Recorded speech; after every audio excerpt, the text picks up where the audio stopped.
감사한지 모릅니다. 우리 계속해서 로마서에 있는 말씀 함께 나누도록 하겠습니다. 오늘 로마서 9장 마지막에 있는 구절인데요. 27절부터 37절까지 말씀 보십시다. 로마서 9장 27절에서 마지막 33절까지. 또 이사야가 이스라엘에 관하여 외치되 이스라엘 자손들의 수가 비록 바다에 모라 같을지라도 남은 자만 구원을 받으리니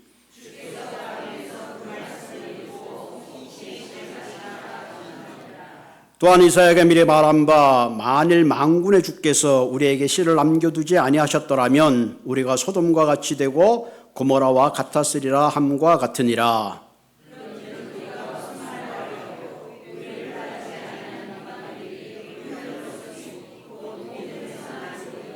의의 법을 따라간 이스라엘은 율법에 이르지 못하였으니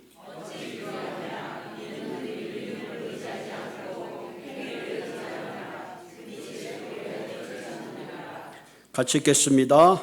기록된 바 보라 내가 걸림돌과 거치는 바위를 시온에 두노니 그를 믿는 자는 부끄러움을 당하지 아니하리라 함과 같으니라.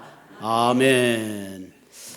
바울은 로마서 마지막에서 이사야서 10장 22절, 이사야서 1장 9절, 이사야서 28장 16절의 말씀을 인용하고 있습니다.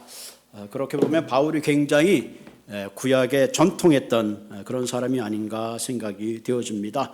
특별히 바울의 이력을 보면 그는 가말리엘 문화에서 최고의 학문을 배웠던 사람이죠. 그러나 예수 만나고 그 모든 것을 배설물처럼 여기고 주를 위한 귀한 삶으로 거듭난 것을 볼 수가 있습니다.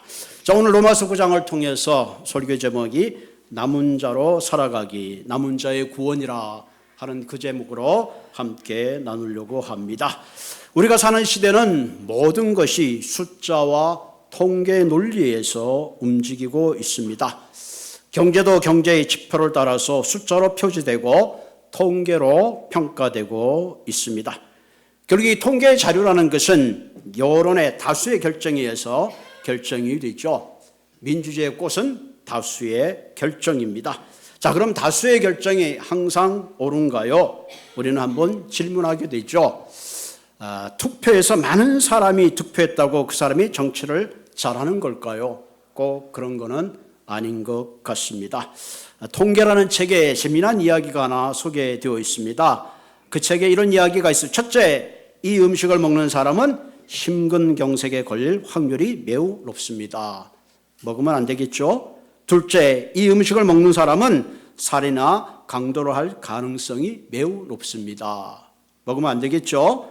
셋째, 이 음식을 먹으면 젊은이들이 신경이 예민해진다. 더더욱 먹으면 안 되죠. 이 음식은 밥입니다. 자, 그럼 통계에 의해서 밥을 줄이면 크라임 레이트이 떨어질까요? 그렇지 않습니다. 그렇게 하는 것은 어리석은 결정이 한 번은 뭐예요? 숫자가 모든 것을 가르친다고 숫자를 맹신해서는 안 된다 하는 얘기를 지금 하고 있는 거죠. 다수가 다 옳다고 반드시 진리가 되는 것은 아닙니다. 여러분, 캘리포니아 GDP가 4조 3천억이라고 합니다. 그럼 미국 전체의 14%라고 합니다. 그리고 지난 5년 동안 재테크라도 이런 데서 605%의 물가 성장을 가지고 왔다는데 실제로 우리가 그걸 피부로 느끼나요? 오히려 더 렌트비는 올라가고 사는 건 더 힘듭니다. 이처럼 숫자가 반드시 모든 것들을 결정하는 그런 건 아니다 하는 걸 볼 수가 있습니다. 우리가 캘리포니아에 살고 있지만 어떤 것은 합법적으로 결정했다고 그것이 꼭 옳은 것은 아닙니다. 요즘 그 마리아나가 합법이 돼가지고 점점 이제 많은 사람들이 쉽게 접할 수 있게 됐는데요. 어떤 젊은이들은 너무 지나치게 그걸 해가지고 역주행으로 차사고를 해서 많은 사람이 죽어가는 그런 소식들을 듣게 됩니다. 다수가 동성애가 옳다고 지지한다고 그것이 반드시 옳은가요? 그렇게 생각할 수가 없죠. 모든 공공학교에서 기도를 금한다고 그것이 진정 잘하는 일일까요? 잘한다고 볼 수가 없습니다. 교회에서 임원을 해가지고 자, 우리 다음 주는 쉽시다 라고 결정한다고 그 결정이 꼭 옳은 건가요? 선생이 학교에서 가르치는데 학생들이 전체가 모여서 자, 우리 6개월 방학합시다. 그러다고 선생님이 다수의 의견이 6개월 방학해야 되니까 6개월 쉽시다 라고 결정한다면 학교가 어떻게 되겠습니까? 이처럼 모든 것들이 대다수가 옳다고 주장한다고 그것이 반드시 진리는 아니다 하는 거죠. 반대로 소수의 사람이 지지해도 진리는 진리다. 진리라는 것은 숫자와 통계와 여론으로 결정되는 것은 아니다 하는 겁니다. 그 대표적인 이야기가 민수기 13장에 나와 있잖아요. 모세가 이스라엘 백성들을 이끌고 가데아 바데스라는 곳에 도달했습니다. 가나안 땅을 정복하기 위해서 모세는 12명의 각 조장 중에 뛰어난 사람들을 뽑았습니다. 그 12명의 정탐꾼들에게 가나안을 돌아보게 했습니다. 40일을 샅샅이 살펴보게 했습니다. 그 땅의 문화가 어떤지, 성이 어떤지, 군사 상태는 어떤지 보고 오라 그랬습니다. 드디어 12명의 정탐꾼들이 가서 모세 앞에 서서 보고합니다. 10명이 말합니다. 모세여, 큰일 났습니다. 우리가 돌아봤더니 그 성은 견고해서 난공불락이라 도저히 우리 힘으로 정복할 수 없습니다. 거기에 사는 백성들을 봤더니 키가 장대하고 오히려 우리는 그들 볼 때에 메뚜기 떼와 같습니다. 이제 큰일 났습니다. 다 죽게 생겼습니다. 그 보고를 들은 온 백성들이 모세를 원망하고 하나님을 원망했습니다. 그 12명에 딱 두 사람, 여호수아와 갈렙만이 말합니다. 아닙니다. 절대 그렇지 않습니다. 하나님이 우리에게 가나안 땅을 주신다고 약속하지 않았습니까? 만약에 하나님이 그 땅을 우리에게 주신다고 약속했다면 오히려 그들은 우리의 밥입니다. 결정은 어떻게 됐을까요? 10대2. 누가 이겼을까요? 10명의 이야기가 이겼습니다. 그 여론에 따라서 이스라엘 백성들은 하나님을 원망하다가 결국은 광야에서 출애굽 1세들은 다 죽고 말았습니다. 그들은 최선의 다수의 결정을 따랐지만 결국은 그들은 불행한 길을 가고 말았습니다. 여러분, 신약에 보면 예수님을 십자가에 못 박으라는 사내들인의 절대 다수가 십자가가 타당하다고 결정을 했습니다. 예루살렘의 대부분의 사람들이 십자가에 못 박으소서, 십자가에 못 박으소서 외쳤습니다. 그 외침의 결과로 예수님은 십자가에 못 박혔습니다. 과연 그들의 외침이, 그들의 결정이 옳았을까요? 절대로 그렇지 않습니다. 세상에 많은 사람들은 가기 쉬운 길을 택하지만 하나님이 주목하시는 남은 자로 살아가기 위해서는 우리가 말씀의 하나님을 붙잡고 믿음을 붙잡고 우리는 좁은 길을 선택할 수 있어야 합니다. 우리가 믿음의 소신을 가지고 살아갈 때에 하나님은 우리를 통해서 하나님 나라를 이 땅에 확장해 간다는 사실을 알 수가 있습니다. 우리는 지금 어떤 시대보다도 혼탁한 시대에 살아가고 있습니다. 마치 사사기의 마지막 때처럼 사람들은 저마다의 자기 기준을 따라서 옳고 그른 선택을 하고 살아가고 있습니다. 이런 혼미한 시대 속에 저와 여러분들이 말씀을 붙잡고 믿음의 소신을 잃지 않고 하나님의 일꾼으로 바르게 살아간다는 거 결코 쉬운 일이 아닙니다. 그런 의미에서 오늘 본문은 하나님이 구원하실 남은 자의 삶의 선택과 자세에 대해서 우리 애들에게 분명하게 보여주고 있습니다. 자, 본문 27절에 보면 이사야 10장 22절의 말씀을 요약하고 있습니다. 또 이사야가 이스라엘과 나여 외치되 이스라엘 자손이 속에 바다의 모래 같을지라도 남은 자만 구원을 받으리라. 이스라엘 숫자가 바다의 모래, 여러분 바다에 가봤잖아요. 모래가 얼마나 많아요. 그렇게 많다고 할지라도 뭐예요? 믿음을 가지고 정절을 가지고 지키는 자만이 구원을 받는다. 그런 얘기를 하고 있습니다. 여러분, 이스라엘은 아수르에서 722년에 망하고 말았습니다. 그리고 그 아수르는 유다의 성을 에워싸고 이제 마지막 국가의 위기 가운데 복착했습니다. 자, 이쯤 되면은 이스라엘 백성들이, 유다 백성들이 회개하고 하나님 앞에 나아가야 되는데 그들은 그렇게 하지 않았습니다. 여전히 애굽과의 정치적인 외교적인 힘으로 해결을 하려고 했고 여전히 우상을 섬기고 바알과 아세라를 숭배하면서 겉으로는 하나님의 옷을 입고 있었지만 사실은 바알의 옷을 입고 있었습니다. 이런 상황 속에 하나님이 말하는 거예요. 너희들이 모래알처럼 많다 할지라도 너희들이 바알을 숨기고 하나님의 나를 등진다면 결코 너희들은 살아남을 수 없다라는 엄청난 말씀을 사실을 하고 있는 겁니다. 이런 상황 속에 있지만 소수의 미리들 남아있는 자들은 내가 그들을 구원하리라 그렇게 말씀하고 있는 거죠. 오늘도 하나님은 소수의 남은 자들을 주목하고 있습니다.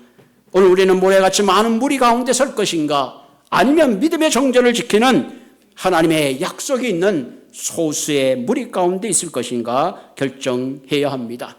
이 선택에 따라서 우리의 삶의 목적과 방향이 달라질 것입니다. 우리는 이 땅에 살아가는 동안에 믿음의 소신을 지키는 소수로 남을 것인가, 아니면 모래처럼 많은 사람들이 가는 멸망을 자초할 것인가를 선택해야 합니다. 그럼 어떻게 하면 우리가 하나님의 나라를 세울 남은 자로 살아갈 수 있을까요? 오늘 본문에는 세 가지 중요한 남은 자의 삶의 가치에 대해서, 삶의 원리에 대해서, 특징에 대해서 이야기하고 있습니다. 오늘 성경에 말하고 있는 남은 자의 구원은 어떤 자인가? 첫 번째로 순전한 믿음이 필요합니다. 이 하나님이 주목하시는 남은 자로 살기 위해서는 무엇보다도 순전한 믿음이 필요합니다. 왜 순전한 믿음이 필요할까요?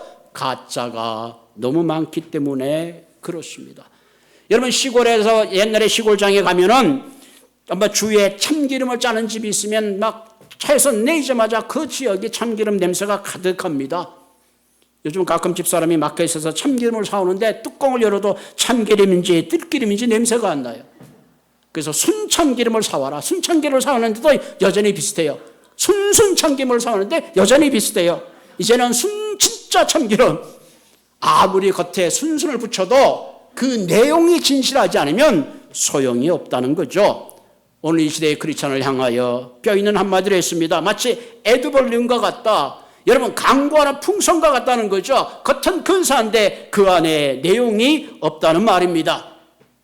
말은 유창한데 능력이 없는 겁니다. 이와 같은 무리들이 바다의 모래와 같다 할지라도 세상을 구원하지 못합니다. 그래서 바울은 너희가 남은 자로 하나님의 심판을 면하고 구원을 얻기 위해서는 순전한 믿음으로 살 것을 주문하고 있습니다. 국가의 위기 앞에서 이스라엘 백성과 유다 백성들은 나름대로 하나님께 제사도 지내고 기도도 했습니다. 그런데 동시에 바알을 의지하고 아세라 목상을 숭배하고 애굽을 의지했습니다. 겉으로는 하나님을 섬기는 척, 하나님의 백성인 척 했지만 그 마음의 중심에는 하나님이 아닌 우상이 그들을 장악하고 세상의 물질이, 세상의 힘이 그들을 주장하고 있었기 때문에 그렇습니다. 그렇기 때문에 너희 숫자가 바다의 모래알처럼 많을지라도 너희들은 결코 하나님의 심판을 면할 길이 없다. 그리고 구원받기 힘들다라는 경고의 말씀을 하고 있는 겁니다. 오늘도 하나님이 이 시대에 순전한 믿음을 가지고 있는 소수의 사람을 찾고 계시는 것입니다. 우리의 외형이 아무리 화려하고 직함이 있고 그럴지라도 내 마음이 오직 하나님을 향한 순수한 믿음을 가질 때에 하나님은 우리의 믿음을 보시고 구원하신다는 사실입니다. 오늘 바울이 이사야 선지자를 통해서 유다의 역사를 통해서 말씀하는 이유는 유다 백성들은 자신들이 아브라함의 혈통이요 안식일과 종교의식을 지키는 그 자체로 자신들이 순수한 믿음을 가지고 있다고 착각했기 때문에 그렇습니다. 그래서 바울은 그들에게 너희 안에 진정 하나님을 향한 순수한 믿음이 있느냐 점검해보라, 그렇게 경고하고 있는 겁니다. 오늘 저와 여러분들도 잘못하면 이런 신앙의 착각 속에 살아갈 수 있습니다. 내가 그동안 교회를 얼마나 많이 다녔는데, 내가 그동안 어떤 직분을 감당했는데 그것이 중요한 것이 아니라 지금 나는 하나님과 바른 관계 속에 살아가고 있는가, 내가 하나님 앞에 얼마나 정직한 사람으로 서 있느냐, 그것이 중요하다는 겁니다. 내 스스로 순수한 믿음을 가졌다고 자랑할지 몰라도 잘못하면 바다의 모래알과 같은 무리 속에 있음을 경계할 필요가 있다는 사실입니다. 우리가 잘 아는 데 1999년 4월 20일 미국 콜로라도 컴바인에 고등학교 총기 낭사 사건이 있었습니다. 그때 10대들에게 신앙의 큰 각성운동이 일어났어요. 이 운동이 YIBG 운동입니다. Yes, I believe in God. 이 운동의 중심에는 그 당시 17살 난 캐시 버넬이라는 소녀가 있었습니다. 그녀는 범인들이 자신의 가슴에 총을 겨눈 다음에 Are you believe in God?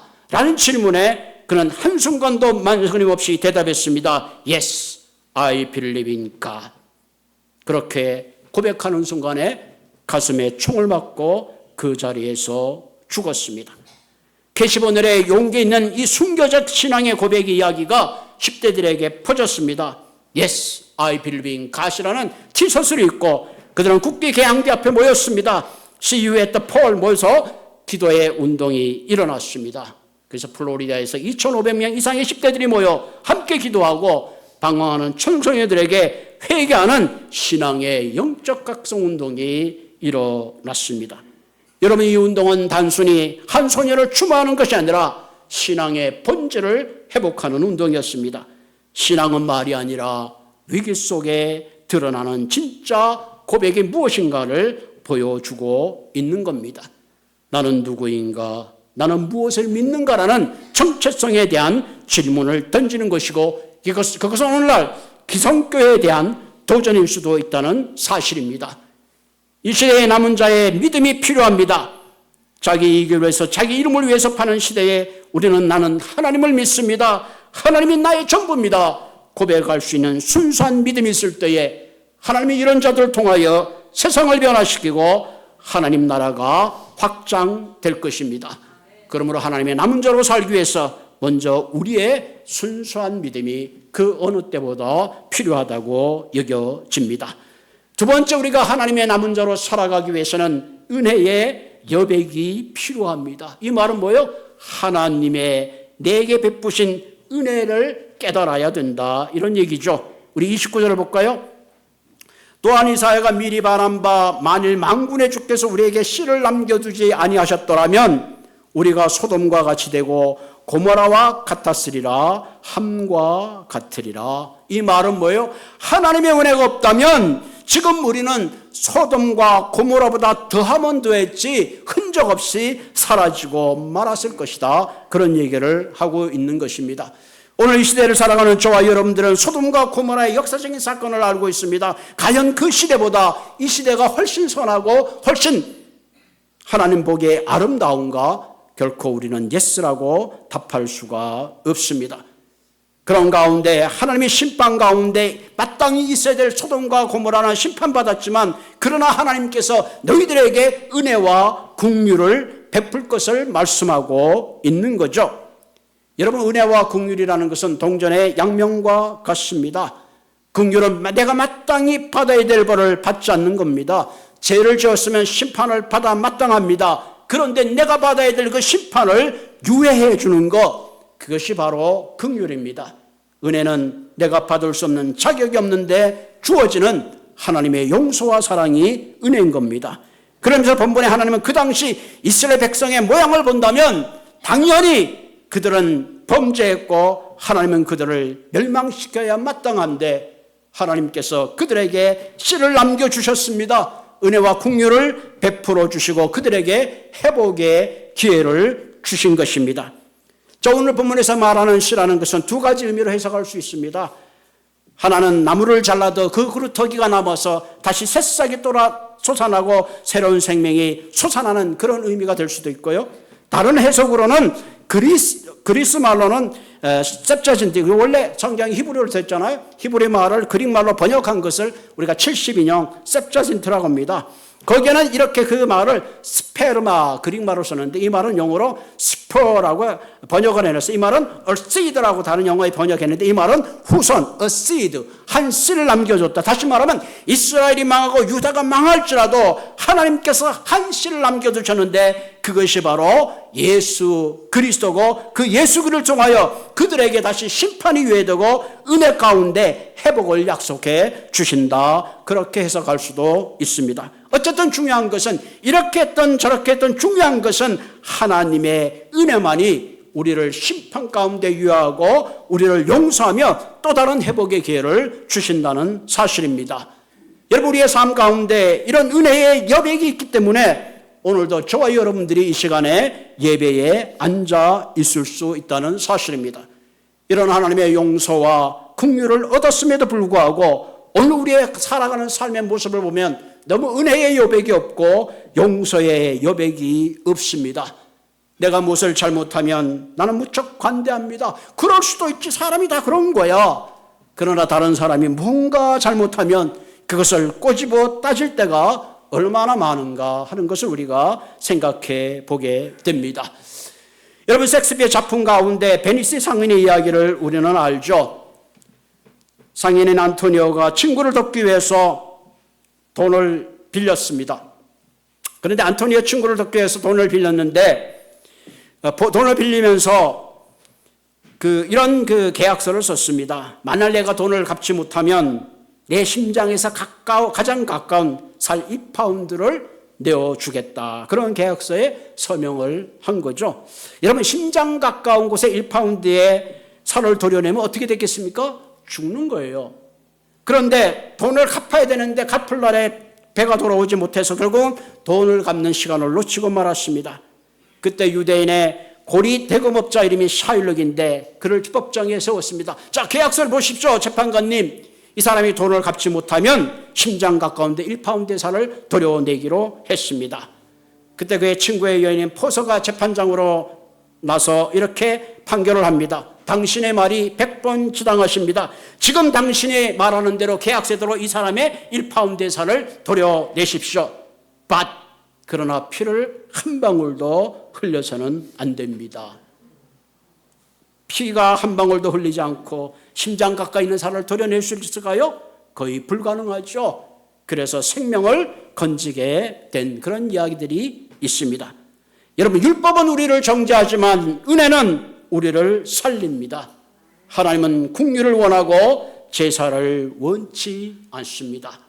여러분, 사람들의 관계를 가만히 보면 옳고 그름을 따지다가 그동안 살았던 우정이 깨어지고 사랑하는 일을 잃어버리는 경우가 얼마나 많은지 몰라요. 옳고 그름보다는 그 사람을 사랑하는 용서의 여백, 은혜의 여백이 훨씬 중요한 것입니다.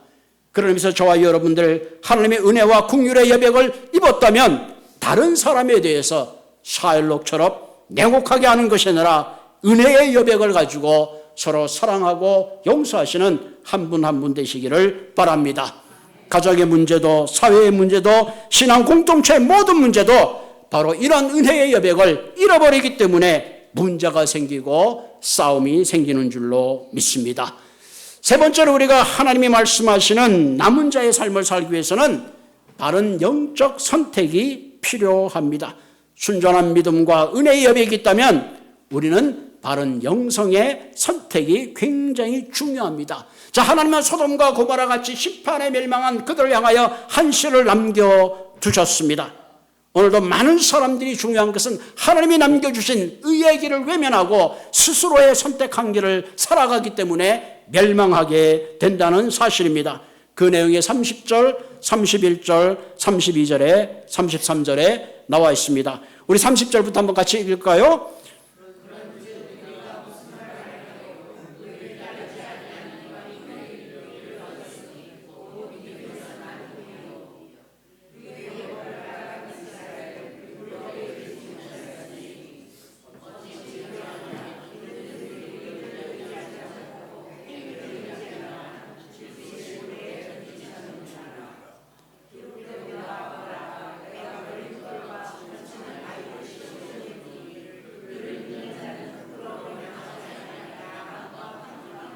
한마디로 뭐예요?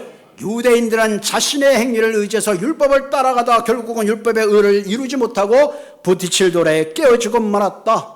그러나 반대로 이방인들은 행위를 따라간 것이 아니라 믿음을 따라갔기 때문에 결국은 하나님의 의를 이루고 부끄러움을 이루지 않았다. 그런 얘기를 하고 있는 거죠. 누구든지 하나님이 준비하신 의의 길, 예수의 길을 따라가면 믿음으로 우리가 의롭게 되고 영생을 얻고 하나님의 자녀가 되는 구원의 길이 있는데 많은 사람들이 하나님이 준비하신 의의 길을 외면하고 선행과 율법을 이루기 위해서 그 길을 가다가 결국은 멸망하고 그 결과 부딪히는 돌에 부딪히고 말았다 하는 그런 얘기를 하고 있는 겁니다. 여러분, 구약에 보면 메시아를 두 가지 모습으로 상징합니다. 이사야서 8장에는 거치는 돌로 표현했고요. 이사야 28장 16절 이하에는 시온의 놓인 견고한 돌, 코너스톤으로 소개하고 있습니다. 동일한 메시아지만 우리가 그리스도 예수 앞에 어떤 모습으로 나가느냐에 따라 그 예수의 모습이 내게 코너스톤이 될 수 있고 반대로 부딪히는 돌이 될 수 있다는 사실입니다. 여러분, 사람이 돌과 부딪히면 누가 깨어질까요? 사람이 깨어집니다. 한 번 더 세게 부딪히면 더 깨어지겠죠. 오늘 하나님은 두 가지 선택을 주문하고 있습니다. 하나님이 준비하신 의의 길 예수 그리스도 앞으로 나올 것인가, 아니면 너희들이 생각하는 스스로 의로운 길을 선택하고 그 길을 갈 것인가.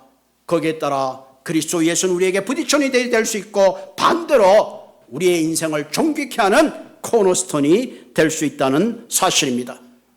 오늘도 많은 사람들이 그리스도 앞에 나오는 결단 앞에 여러 가지 핑계를 댑니다. 다양한 핑계들을 많이 대요. 그러나 자신의 선택에 반드시 책임을 져야 할 것입니다. 그러나 하나님이 준비하신 의의 길을 우리가 믿음으로 결단하고 따라간다면 우리 한 사람 한 사람은 그리스도의 자녀로 존귀한 열매를 맺는 그런 삶으로 다시 거듭나게 될 줄로 믿습니다. 우리에게 주어지는 환경은 때로는 좋을 수도 있고 나쁠 수도 있어요. 내게 주어지는 어떤 상황이든지 우리가 하나님을 신뢰하고 나아갈 때에 그것이 바로 믿음의 선택입니다. 여러분, 요한복음에 보면 오병이어의 기적을 체험한 많은 사람들이 예수를 따라다녔습니다. 왜? 예수만 따라다니면 배부를 수 있는 그런 여러 가지 유익이 있기 때문에 그렇습니다. 많은 군중들을 향하여 예수님이 한마디 합니다. 이제 내 때가 되었다. 이제 나는 십자가에 죽을 수밖에 없는 그런 상황이 되었다는 말을 듣는 순간 예수님을 따라왔던 많은 무리들이 뿔뿔이 흩어지고 말았습니다. 그때 예수님께서 제자들에게 묻습니다. 너희들도 나를 떠나려 하느냐? 그때 베드로가 말하죠. 주여, 영생의 말씀이 주께 있사오니 우리가 누구에게 가오리까? 오늘 수많은 사람들이 하나님을 믿는다고 이야기하지만 내 삶에 고난이 찾아오고 어려움이 찾아왔을 때에 과연 주님을 떠나지 않고 영적 바른 선택을 하고 남을 자가 과연 얼마나 있을까요? 오늘 이 시대는 그 어느 때보다 하나님만을 신뢰하는 남은 자가 필요합니다. 모든 사람들이 자신의 목적을 위하여 세상을 향하여 달려갈지라도 나만은 그리스도 앞에서 누군가를 위해서 기도의 여백을, 선교의 여백을, 복음의 여백을 붙잡고 눈물로 씨름할 수 있는 남은 자를 통하여 하나님은 오늘도 선교를 하시고 기도를 하시고 복음의 남은 자로 여러분 한 분 한 분을 하나님의 비전을 이루는 귀한 삶으로 사용하시게 될 것입니다. 사랑하는 성도 여러분, 우리의 인생이 얼마 남지 않았지만 우리의 남은 자의 삶, 더 이상 순수한 믿음으로 살아가는 그런 삶이 되기를 주님의 이름으로 부탁을 드립니다. 같이 기도하십시다.